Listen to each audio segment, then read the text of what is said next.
السلام علیکم دوستو، یہ کہانی شروع ہوتی ہے ایران کے مشہور شہر نیشا پور سے، جہاں ایک معمولی سے مکتب میں 3 لڑکے تعلیم حاصل کرتے تھے۔ یہ تینوں لڑکے بہت گہرے دوست تھے۔ ان میں سے ایک کا نام عمر جبکہ باقی دونوں کا نام حسن تھا۔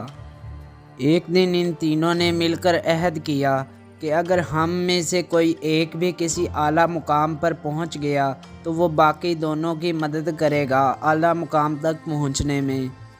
مکتب کے دوسرے لڑکوں نے دیکھا تو وہ ان پر خوب ہنسے کہ یہ غریب لڑکے کہاں کسی مقام تک پہنچیں گے، لیکن قسمت الٹا ان پر ہی ہنس رہی تھی، کیونکہ ان تینوں لڑکوں نے آگے چل کر اپنے اپنے شعبے میں ایسا نام پیدا کیا کہ دنیا صدیاں گزر جانے کے باوجود اب تک انہیں بھول نہیں پائی۔ عمر نام کا لڑکا آگے چل کر عمر خیام بنا، جس کی شاعری آج ایشیا سے زیادہ یورپ میں مقبول ہے۔ حسن نام کا پہلا لڑکا نظام الملک طوسی بنا۔ اس دور میں اسلامی دنیا پر سلجوقی حکمران حکومت کرتے تھے۔ اس سلطنت کی سرحدیں خراسان سے شروع ہو کر مصر تک پہنچتی تھی۔ اپنی صلاحیتوں کے بل بوتے پر حسن المعروف نظام الملک طوسی سلجوقیوں کا وزیر اعظم بنا اور اس سلطنت کو ایسا عروج بخشا کہ لوگ بادشاہ سے زیادہ نظام الملک کے گن گاتے، جبکہ حسن نام کے دوسرے لڑکے نے دنیا میں وہ فتنہ برپا کیا کہ انسانیت کو لرزا کر رکھ دیا۔ یہ لڑکا حسن بن صباح کے نام سے دنیا بھر میں مشہور ہوا۔ مشہور زمانہ ویڈیو گیم اسیسن اسی حسن بن صباح سے انسپائرڈ ہے۔ مکتب کی تعلیم مکمل کرنے کے بعد یہ تینوں لڑکے اپنی اپنی راہ چلے گئے۔ عمر خیام نیشا پور میں ہی مقیم رہے اور ایک وائف سے شادی کی۔ زندگی بہت غربت میں گزر رہی تھی کہ آپ کو کسی نے اطلاع دی کہ تمہارا فلاں دوست سلجوقی دربار میں وزیر اعظم لگ گیا ہے۔ چنانچہ عمر خیام اپنے دوست نظام الملک طوسی سے ملنے پہنچے۔ اتفاق سے وہاں عمر بن خیام سے حسن بن صباح بھی ملا۔ یہ دونوں حضرات اپنے دوست کے سامنے حاضر ہوئے اور اسے اس کا وعدہ یاد کرایا۔ نظام الملک طوسی نے عمر خیام کو اس کی خواہش کے مطابق ایک بڑی جاگیر سے نوازا، جبکہ حسن بن صباح کو اس کی خواہش کے مطابق محل کے کوتوال کا عہدہ دے دیا۔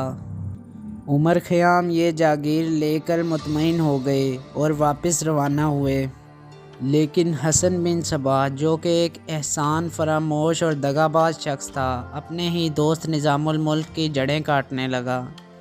ایک دفعہ سلجوقی بادشاہ نے نظام الملک سے سوال کیا کہ آپ ساری سلطنت کا مالی گوشوارہ کتنے عرصے میں تیار کر سکتے ہیں؟ نظام الملک طوسی نے سوچ بچار کے بعد 1 سال کا وقت مانگا۔ حسن بن صباح بھی اتفاق سے وہیں موجود تھا۔ اس نے کہا کہ میں یہ کام 40 دن میں کر سکتا ہوں۔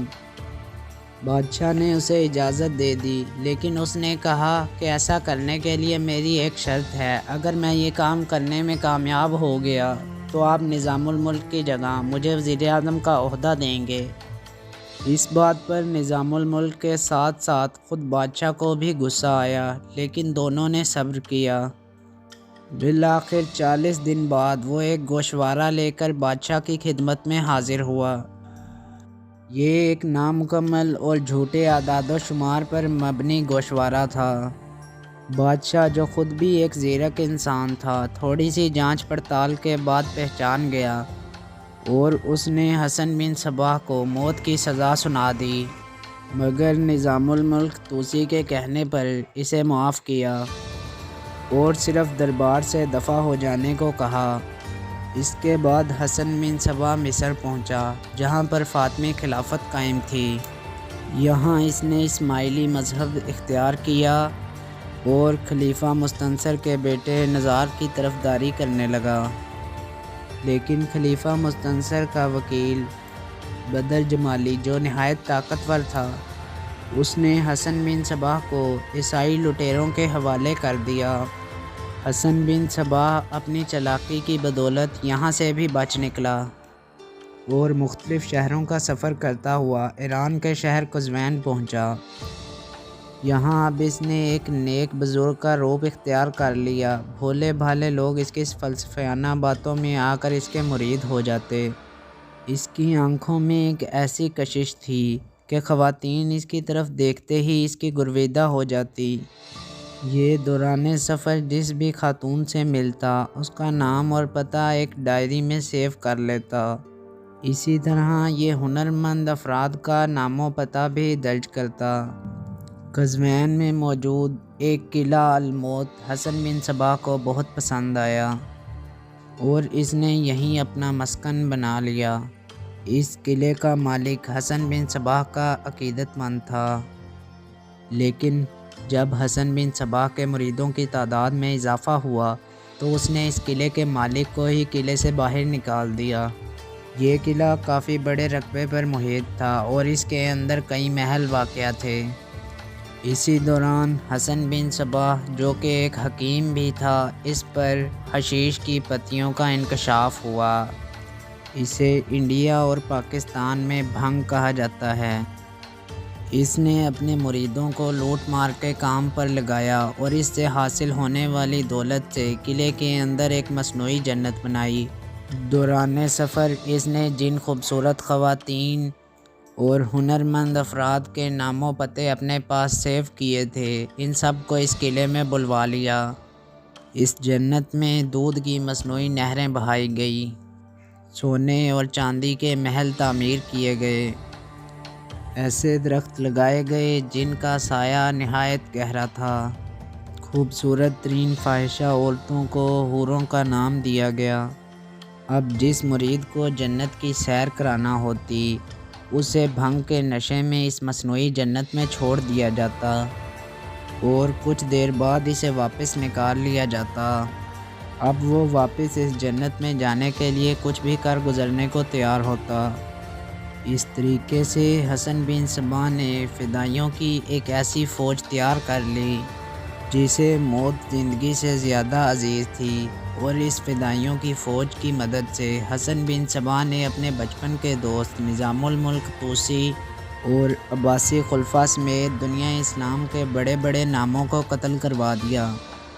نہ صرف اسلامی دنیا بلکہ اس کے فدائین کی پہنچ یورپ کے ایوانوں تک تھی۔ چھوٹی چھوٹی ریاستیں اس کے شر سے محفوظ رہنے کے لیے اس کو خراج ادا کرتی۔ اس نے اپنے قلعے الموت اور مصنوعی جنت کے قوانین اتنے سخت بنا رکھے تھے کہ روز 2-3 غلام یا کنیزوں کو پھانسی لگ جاتی۔ یہاں تک کہ اپنے 2 سگے بیٹے بھی اس نے قتل کروا دیے۔ اس کے فدائین میں اس کی مقبولیت کا یہ عالم تھا کہ اس کی انگلی کے ایک اشارے پر درجنوں لوگ موت کو گلے لگا لیتے۔ اس نے قلعہ الموت اور اپنی مصنوعی جنت میں چھوٹے چھوٹے آئینے اس طرح نصب کیے تھے کہ یہ CCTV کیمروں کا کام کرتے، اور اس طرح اسے سارے قلعے کا احوال معلوم رہتا۔ اس کے مرید اسے حسن بن صباح کی روحانی طاقت سمجھتے اور سمجھتے کہ حسن بن صباح ہر چیز بذریعہ کشف جان لیتا ہے۔ ملک شاہ نے اس فتنے کے خاتمے کے لیے کئی بار فوج کشی کی، مگر قلعہ الموت ایک پہاڑ پر واقع ہونے کی وجہ سے ناقابل تسخیر تھا۔ حسن بن صباح نے 35 سال تک دنیا میں قتل و غارت گری کا بازار گرم رکھا اور واصل جہنم ہوا۔